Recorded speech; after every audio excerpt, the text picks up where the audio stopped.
Hey guys, it's me. We're still trying to film our airsoft gun movie. We're not done yet. But well, I don't know. I just wanted to film this because, or just about done, and I could just cut this out, but I don't wanna. I'll just talk. Kind of introduce myself. I'm Trevor. And yeah.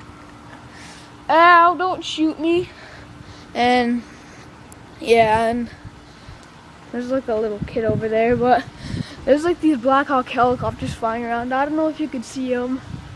Probably can't.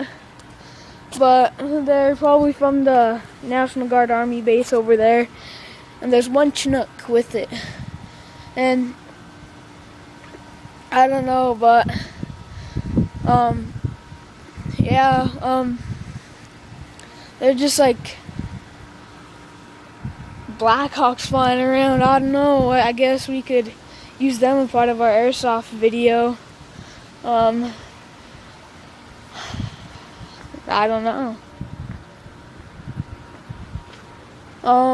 Let's see what we could find over here. Because the apartment's in the way.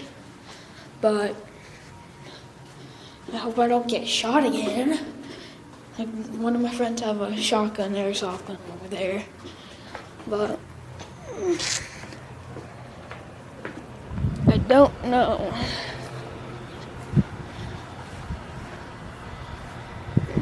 And they're awfully pretty low. Holy crap, run, run, run!